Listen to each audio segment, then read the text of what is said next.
Hello दोस्तों, मैं हूं अमरदीप सिंह। आप सभी का स्वागत करता हूं अपने यूट्यूब चैनल सीजीपीएससी नॉलेज में। दोस्तों, कल से हमने जो है ज्योग्राफी का भी पार्ट चालू किया है, जो तरुण सर पढ़ा रहे हैं। तो उम्मीद करता हूं वो पार्ट भी आपको समझ आ रहा होगा। वो पार्ट भी जो है हमारा प्लान जो है पेपर के पहले, क्योंकि ज्योग्राफी जो है लगभग 8 से 10 क्वेश्चन, कई बार 12 क्वेश्चन भी पेपर में आते हैं। तो वो पार्ट सर के द्वारा कवर किया जाएगा। तो हमारा यही प्लान है कि हम पेपर के पहले उस पार्ट को लगभग कंप्लीट कर ले, जो भी इंपॉर्टेंट पार्ट है उसको कंप्लीट कर ले।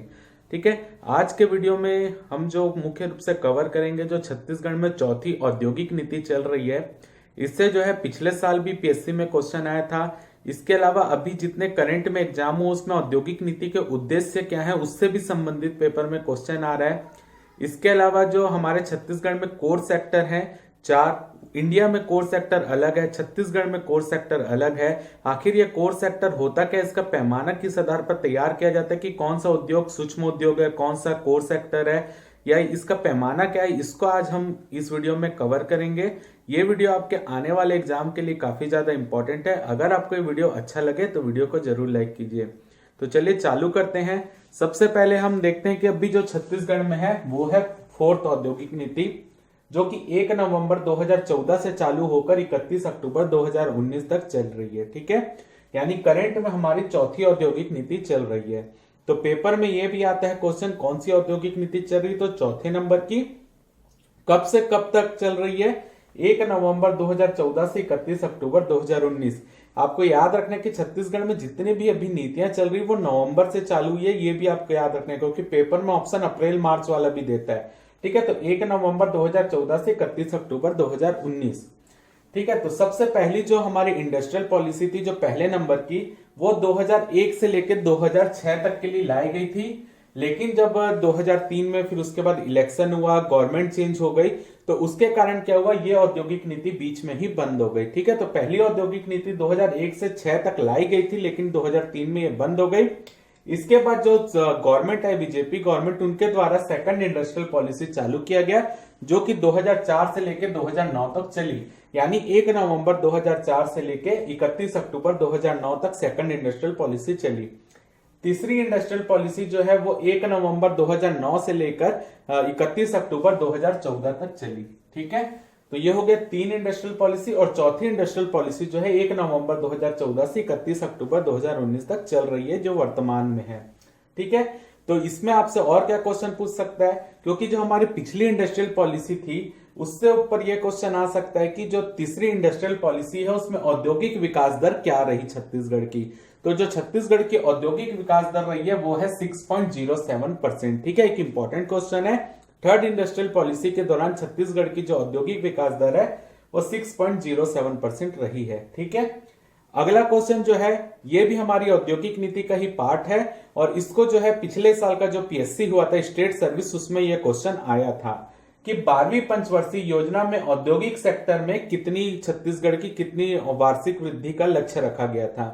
तो 12वीं पंचवर्षीय योजना में औद्योगिक सेक्टर में 7.5% वार्षिक वृद्धि का लक्ष्य रखा गया था। जो छत्तीसगढ़ के जितने भी उद्योग हैं वो 7.5% की जो है वार्षिक वृद्धि दर रहेगी, उनका ऐसा लक्ष्य रखा गया था। एक्चुअल में कितनी रही इसका भी डाटा नहीं आया है, और अब तो पंचवर्षीय योजना भी बंद हो गई है।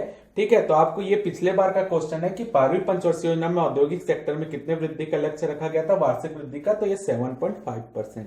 ठीक है, तो इससे क्वेश्चन, क्योंकि ये क्वेश्चन आ चुका है तो आपका ये क्वेश्चन भी इंपॉर्टेंट होता है कि थर्ड और इंडस्ट्रियल पॉलिसी के दौरान कितनी औद्योगिक विकास दर रही, तो 6.07%। अब हम देखते हैं जो चौथी इंडस्ट्रियल पॉलिसी चल रही है, 4th औद्योगिक नीति, उसके उद्देश्य यानी ऑब्जेक्टिव्स क्या क्या हैं। ठीक है, तो ये भी अभी पेपर में इस तरीके के भी क्वेश्चन आए थे कि आपको जो उद्देश्य है उसमें से जो है 3-4 पॉइंट दिया हुआ था और एक पॉइंट को गलत दिया था, तो कौन सा गलत पॉइंट था वो हमको पहचानना था उसमें। ठीक है, तो इसमें पूछा गया था कि निम्नलिखित जो चौथी औद्योगिक नीति, निम्न में से उसका क्या उद्देश्य नहीं है, ये क्वेश्चन था। तो क्या क्या उद्देश्य है वो देख लेते हैं। पहला पॉइंट, मेक इन इंडिया की तर्ज पर राज्य में मेक इन छत्तीसगढ़ योजना का क्रियान्वयन करना। जैसे कि भारत की सरकार द्वारा मेक इन इंडिया योजना चलाई जा रही है, सेम योजना को हम छत्तीसगढ़ के लिए लागू करेंगे, मेक इन छत्तीसगढ़ नाम से। ठीक है, यानी जो जो जो उसमें लक्ष्य देश के लिए रखे गए हैं मेक इन छत्तीसगढ़ में, वही लक्ष्य राज्य के लिए रखे जाएंगे वैसे ही। ठीक है, तो मेक इन इंडिया की तर्ज पर राज्य में मेक इन छत्तीसगढ़ योजना का क्रियान्वयन, ये पहला उद्देश्य है। दूसरा, 2024 तक छत्तीसगढ़ को औद्योगिक दृष्टि से विकसित राज्यों के समकक्ष लाना। यानी अभी छत्तीसगढ़ औद्योगिक दृष्टि से थोड़ा सा पिछड़ा राज्य है, तो औद्योगिक दृष्टि से जितने भी संपन्न राज्य, विकसित राज्य, उसको उसके समकक्ष छत्तीसगढ़ को लाना है इस औद्योगिक नीति के तहत, ये भी उसका लक्ष्य है। तीसरा पॉइंट, ऐसे उद्योगों को स्थापित करने में बल देना जो अब तक यहां स्थापित नहीं हुए। यानी अभी तक जो उद्योग छत्तीसगढ़ में स्थापित नहीं हुए हैं, उन उद्योगों को छत्तीसगढ़ में स्थापित करने का प्रयास करवाना, ये भी इसका एक उद्देश्य है। चौथा देखते हैं, राज्य में निर्यात को बढ़ावा देने एवं विदेशी पूंजी निवेश को प्रोत्साहन देने हेतु SEZ यानी स्पेशल इकोनॉमिक जोन, विशेष आर्थिक प्रक्षेत्र की स्थापना को बढ़ावा देना। ठीक है, जैसे कि इसी के तहत जो है रायपुर में भी विशेष आर्थिक प्रक्षेत्र बना है, राजनांदगांव में भी बन रहा है। ठीक है, राजनांदगांव में भी है, तो उसी तरीके स्पेशल इकोनॉमिक जोन को बनाया जाएगा। स्पेशल इकोनॉमिक जोन जहां भी बनाया जाता है उसके पास पास देखा जाता है कि सब सुविधाएं उपलब्ध है कि नहीं, वहां पर जल की सुविधाएं उपलब्ध कराई जाती है। इसके अलावा आपको वहां पर जो मजदूर रहते हैं वो उपलब्ध कराए जाते हैं, वहां से परिवहन आसानी से हो सकता है, तो ये सब वहां पर सुविधाएं उपलब्ध कराई जाती है। अगर विशेष आर्थिक प्रक्षेत्र कहीं भी बनाया जाए, तो अगर वहां पर कोई भी उद्योग वहीं पर स्थापित होता है जहां पर उसको सभी सुविधाएं उपलब्ध हो सकती है आसानी से, वहां से परिवहन भी आसानी से हो सकता है, जल की सुविधाएं भी हो, मजदूर भी आसानी से मिले, रॉ मटेरियल भी आसानी से वहां पे मिल सके, तो ऐसे अगर उद्योग वहीं स्थापित होंगे जहां पर ये सब सुविधाएं उपस्थित होगी। इसलिए छत्तीसगढ़ में भी स्पेशल इकोनॉमिक जोन की स्थापना की गई थी ताकि यहां पर भी उद्योगों को प्रोत्साहित किया जा सके। ठीक है, तो यही बोल रहा है, और अधिक विशेष आर्थिक प्रक्षेत्र को यहाँ पर स्थापित किया जाएगा ताकि उद्योग यहाँ की ओर आकर्षित हो। उद्योग आकर्षित होंगे, जब वस्तुएं छत्तीसगढ़ में बनेगी तो यहाँ का छत्तीसगढ़ का निर्यात भी बढ़ेगा। ठीक है, तो वही इसका उद्देश्य है। अगला देखते हैं, राज्य के निवासियों को स्व उद्यम की ओर प्रेरित करना। ठीक है, जैसे कि हम जानते हैं बेरोजगारी एक बड़ी समस्या है, हमारे देश के लिए भी समस्या है, राज्य के लिए भी समस्या है। तो क्या होगा, यहाँ पर इस औद्योगिक नीति का उद्देश्य यह है कि लोगों को क्या आसान दरों पर वहां पे उनको लोन दिया जाएगा ताकि वो क्या करे, उद्योगों की स्थापना करे। स्व उद्यम का मतलब है खुद का उद्योग लगाएं। अगर वो खुद का उद्योग लगाएंगे तो अन्य लोगों को भी उस पर रोजगार मिलेगा, साथ ही साथ जो उद्योग लगा रहे उसको भी रोजगार मिलेगा।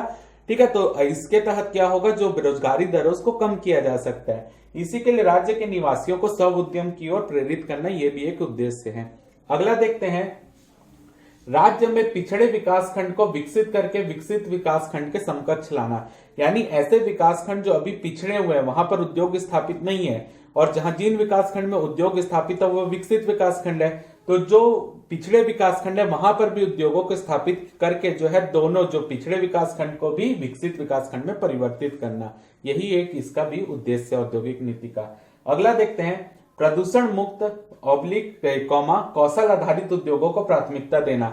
यानी ऐसे उद्योगों की स्थापना पर यहाँ पर प्रोत्साहित करना जो प्रदूषण मुक्त हो और कौशल आधारित उद्योग हो, यानी स्किल की जरूरत होती हो, जैसे कि IT सेक्टर हो गया। इस तरीके के उद्योगों को यहाँ पर स्थापित करने की प्राथमिकता देना, यह भी एक इसका उद्देश्य है। अगला, उपलब्ध वन व खनिज संपदा का उत्तम प्रयोग करके जनमानस के जीवन स्तर को उठाने हेतु प्रयास करना। ठीक है, तो इसका मतलब वही है, जो उपलब्ध वन संसाधन या खनिज संपदा हमारे यहाँ अच्छी खासी है, तो उसका प्रयोग करके जो भी उससे आय प्राप्त हो रही है उससे जो है उसका प्रयोग जो है जनमानस के जीवन स्तर को उठाने के लिए करना है। ये तो टोटल ये 8 मेन जो उद्देश्य औद्योगिक नीति के, इसके अलावा 3-4 और उद्देश्य भी है कि वहां पर जो है SC ST महिलाओं ये सबको उद्योग लगाने के लिए प्रेरित करना।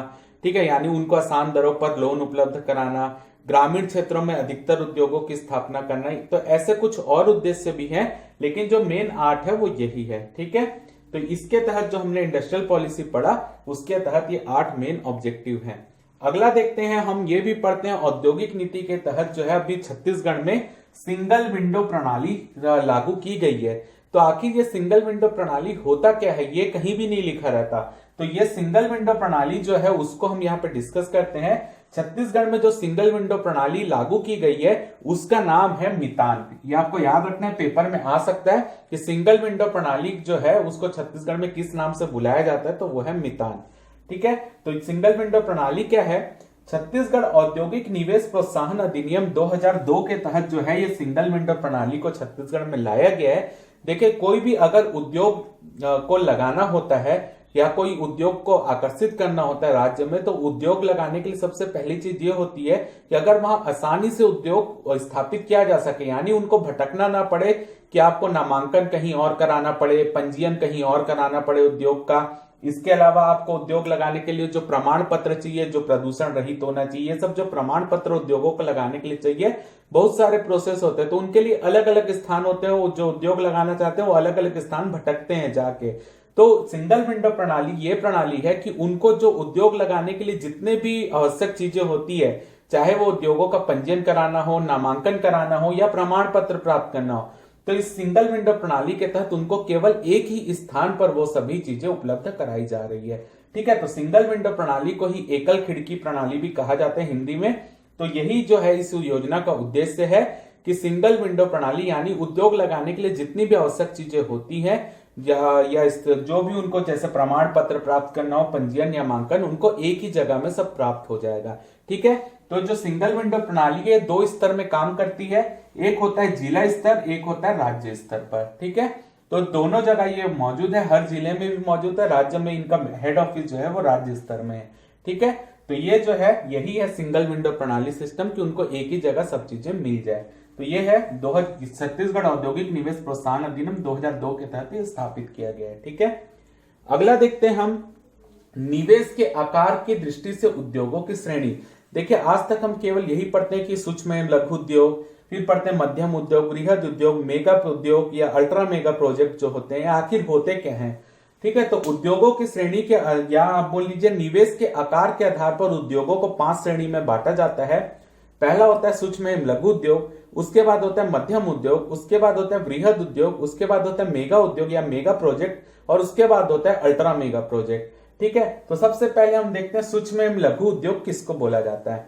ठीक है, तो ऐसे उद्योगों को सूक्ष्म एवं लघु उद्योग कहा जाता है जो भारत सरकार के सूक्ष्म एवं लघु उद्यम विकास अधिनियम 2006 के अंतर्गत क्या है, जो सूक्ष्म एवं लघु उद्यम विकास अधिनियम 2006 है, भारत सरकार का ये अधिनियम है। तो इसके अंतर्गत भारत सरकार ने बहुत सारे उद्योगों के नाम लिखे हुए हैं। ठीक है, तो इस श्रेणी में जिन भी उद्योगों के नाम लिखे गए हैं इस अधिनियम के तहत, वो सभी उद्योग जो है सूक्ष्म एवं लघु उद्योग की श्रेणी में आते हैं। ठीक है, तो इसमें जो है वही उद्योग अधिकतर आते हैं जिनमें मशीनों का प्रयोग नहीं होता, यानी जो बड़ी बड़ी मशीनें लगाई जाती किसी भी उद्योगों को करने के लिए, इसमें ऐसे उद्योगों का मतलब मशीनों का प्रयोग नहीं होता। ठीक है, तो याद रखिएगा सूक्ष्म एवं लघु उद्योग किसको बोलते हैं, जो सूक्ष्म एवं लघु उद्यम विकास अधिनियम 2006 के अंतर्गत आते हैं जो उद्योग। अगला देखते हैं मध्यम उद्योग। तो मध्यम उद्योग किसको बोला जाता है, ऐसा लघु उद्योग जिसको लगाने के लिए जो मशीनों का प्रयोग किया जाएगा, यानी ये भी एक सूक्ष्म लघु उद्योग ही है, लेकिन ऐसा उद्योग जिसमें मशीनों का प्रयोग किया जा रहा है, यानी उस उद्योग में अगर कुछ भी हमको उत्पादन करना है तो उसके लिए मशीनों की आवश्यकता होती है, और वो मशीन जो खरीदी जा रही है वो अधिकतम 10 करोड़ रुपए की हो, यानी जितनी भी मशीनें लग रही है वहां पर उसका टोटल वैल्यू जो है वो 10 करोड़ रुपए से अधिक नहीं होना चाहिए। अगर वो जितनी भी मशीनें, मान लीजिए 5-6 जितनी भी मशीन वहां पे उस उद्योग के लिए जरूरी है वो लगाई जा रही है, और उसका जो वैल्यू है वो 10 करोड़ रुपए से कम है, टोटल वैल्यू 10 करोड़ से कम है, तो ऐसे उद्योग को मध्यम उद्योग कहा जाएगा। ठीक है, अगला देखते हैं बृहद उद्योग। बृहद उद्योग किसको बोलते हैं, ऐसा उद्योग जिसमें जहां पर उस उद्योग को लगाने के लिए जो मशीनों की आवश्यकता होती है, ठीक है, यानी उस उद्योग को चलाने के लिए जो मशीन की आवश्यकता होगी उसकी जो वैल्यू है, टोटल वैल्यू, वो 10 करोड़ रुपए से ज्यादा होनी चाहिए। जैसे यहाँ 10 करोड़ से कम है तो इसको मध्यम उद्योग बोल रहे हैं, अगर वो 10 करोड़ से ज्यादा है तो उसको हम बृहद उद्योग बोलेंगे। साथ ही साथ उस उद्योग को लगाने के लिए जो टोटल वहां पे जितना स्थायी पूंजी निवेश किया जा रहा है, यानी उस उद्योग को लगाने के लिए जितना पैसा वहां पर लगाया जा रहा है वो 100 करोड़ रुपए तक हो, उससे ज्यादा ना हो। ठीक है, अगर उस उद्योग को लगाने में अधिकतम 100 करोड़ रुपए का खर्च हो रहा है इन मशीनों को जोड़ के, तो ऐसे उद्योग को बृहद उद्योग बोलेंगे। ठीक है, यानी मान लीजिए कोई उद्योग जो है 90 करोड़ रुपए का लग रहा है, जिसमें मशीन में 10 करोड़ रुपए से ज्यादा का खर्चा हो रहा है, मान लीजिए 15 करोड़ रुपए का खर्चा उसमें से मशीन में हो रहा है, और उसका टोटल कॉस्ट जो उद्योग लगाने का वो 90 करोड़ रुपए, तो ऐसा उद्योग को बृहद उद्योग कहा जाएगा। ठीक है, अगला देखते हैं जो है मेगा प्रोजेक्ट, कि मेगा प्रोजेक्ट या मेगा उद्योग किसको बोला जाता है, ऐसा उद्योग जिसको लगाने के लिए 100 करोड़ रुपए से ज्यादा का खर्चा हो, और लेकिन अधिकतम 1000 करोड़ रुपए तक ही खर्चा किया जा सकता है। यानी 100 करोड़ से 1000 करोड़ के मध्य जितना, अगर उस उद्योग को लगाने के लिए 100 करोड़ से 1000 करोड़ के मध्य खर्चा किया जा रहा है तो ऐसे उद्योग को क्या कहा जाएगा, मेगा प्रोजेक्ट। ठीक है, तो जैसे ये 100 करोड़ तक था, ये 100 करोड़ से ज्यादा है लेकिन 1000 करोड़ से कम है, तो ऐसे उद्योग को मेगा प्रोजेक्ट कहा जाता है। अगला देखते हैं जो है ultra mega project. Ultra mega project ऐसे उद्योग को कहा जाता है जिसको लगाने में 1000 करोड़ रुपए से ज्यादा खर्चा करना पड़ता है, तो ऐसे उद्योग को अल्ट्रा मेगा प्रोजेक्ट कहा जाता है। ठीक है, तो यहां पर एक क्वेश्चन उठता है जो हम पढ़ते हैं, कोर सेक्टर। कोर सेक्टर किसे कहा जाता है? ऐसा कोर सेक्टर ऐसा सेक्टर है, यानी ऐसा उद्योग है जिसको लगाने पर मेगा प्रोजेक्ट और अल्ट्रा मेगा प्रोजेक्ट ये दोनों आते हैं।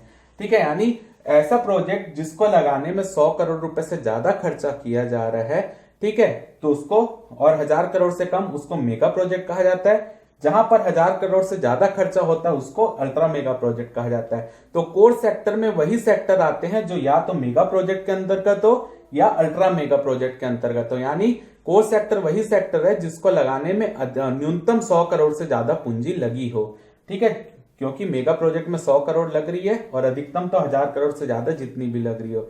तो कोर सेक्टर हमारे छत्तीसगढ़ में 4 ही कोर सेक्टर है, वो है स्टील संयंत्र, सीमेंट संयंत्र, ताप विद्युत संयंत्र और एल्यूमिनियम संयंत्र। ठीक है, तो छत्तीसगढ़ में ये 4 ही सेक्टर ऐसे हैं, 4 ही संयंत्र ऐसे हैं जिनको लगाने में या तो वो मेगा प्रोजेक्ट की श्रेणी में या अल्ट्रा मेगा प्रोजेक्ट की श्रेणी में। ठीक है, तो इसी को कहा जाता है कोर सेक्टर। ठीक है, यानी ऐसा सेक्टर जिसको लगाने में 100 करोड़ से ज्यादा का खर्चा आ रहा हो उसको कोर सेक्टर कहा जाता है। तो मेगा प्रोजेक्ट भी कोर सेक्टर है, अल्ट्रा मेगा प्रोजेक्ट भी कोर सेक्टर है। तो हमारे यहाँ 4 ही ऐसे हैं क्षेत्र जो कोर सेक्टर में, वो है स्टील संयंत्र, सीमेंट संयंत्र, ताप विद्युत संयंत्र और एल्यूमिनियम संयंत्र। ठीक है, तो ये हमारा पूरा औद्योगिक नीति का पार्ट कंप्लीट हुआ और आपको उम्मीद करता हूं समझ भी आएगा कि कोर सेक्टर आखिर होता क्या है। तो आप इसका एक बार स्क्रीनशॉट ले लीजिए।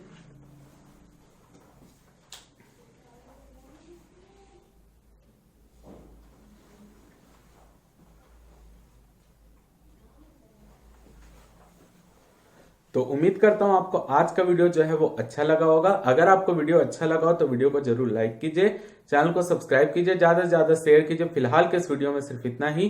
जय भारत, जय छत्तीसगढ़।